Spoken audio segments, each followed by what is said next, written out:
Hello and welcome to the Introduction to Cpanel. Cpanel is a graphical, web-based web hosting control panel designed to simplify administration of websites. You might even hear the term GUI used from time to time to describe cPanel, and basically that just stands for Graphical User Interface. Now all this stuff means is that cPanel has a bunch of easy to recognize images to show off the different applications. Now, we're going to check these out here in just a second. Now, I'm going to guess that you already have a domain name and a web hosting account, and that web hosting account offers cPanel and not Plesk or some other type of custom control panel. Now, you can access your cPanel control panel a couple of different ways, but you're going to need to go to your browser, and in this instance, you're going to enter your domain name /cpanel, that's C-P-A-N-E-L, and then we're going to log in with the username and password that was sent to us by our web hosting company in that first email we got when we first bought the service. Let's go ahead and do that first. Now I've got two different tabs here because these two tabs represent two different web hosting companies that I use. And that's going to demonstrate the different look or the different applications available depending upon the web hosting company you use. So in this case, we've got our domain name in there, /. Well, you'd think I've done this before. And then type in C-P-A-N-E-L. And had I not just logged in earlier, I would have been presented with a login box. Let me go ahead and log out like this. And in this case, I would enter the username and the password that I received in that initial email from that web hosting service. Now, as you can see up here in the browser bar, we've got this little padlock and the HTTPS. That signifies that we are logged in securely. Now let's do the same thing over here, and a different way to log in is you type in the domain name in the browser bar like we've got there, and instead of a / in cPanel, we put a colon, that's the two dots, and then a number, either 2082, that's the unsecure login, or 2083, like this, and that's the secure login method. So let's try the 2082. And we're presented with a box, and even this one looks a little bit different than the box presented to us on that other company. And here we are.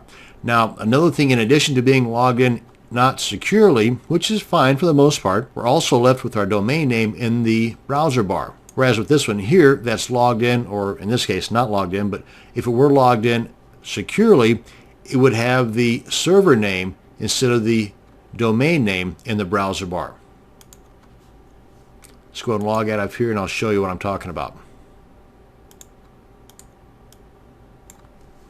Just 2083. And we're presented with the login box where we put the username and the password.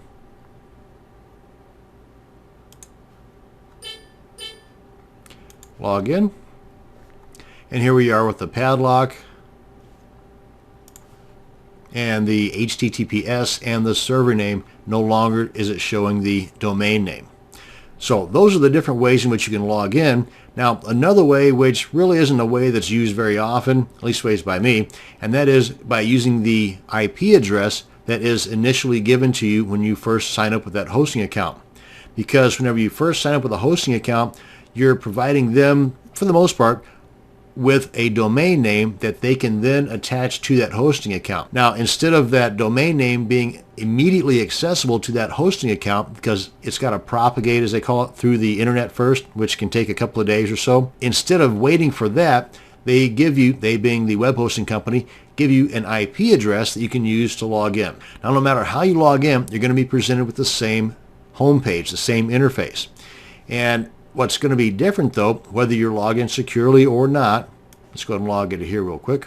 So whether you're logged in not securely or securely, you're going to be presented with the same front page, the same interface.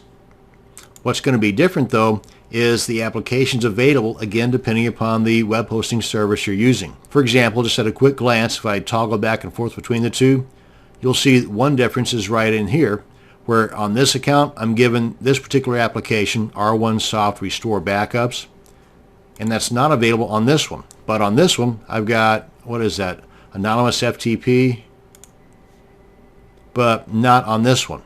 No Anonymous FTP on this one. So again, it just depends.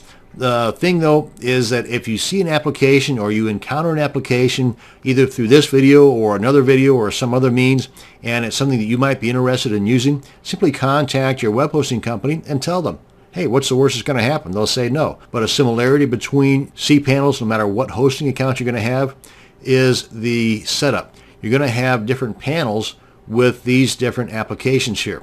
And on the left side, you're going to have a column of information, the stats, and you're going to have frequently accessed areas, which you can zip to by just clicking on the links here. These are areas that I've been frequently accessing, and you can do a search here, and there might be some notices in here too. Basically, I find this is more of an advertising area than anything else for the web hosting company.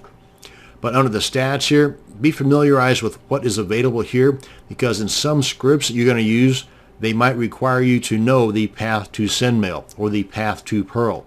So at least ways now you know where it is. You may not have to ever know what it is, but at least now you know where it is in case you need to know. And you can collapse those stats, which is usually the case by default. Now over here under the different panels you've got, you can drag these back and forth to your own personal preference. So speaking of preferences, if you find that you never use this one, stick that puppy down at the very bottom. Put one of the more frequently accessed panels closer to the top. Again, just for convenience, just for personal taste.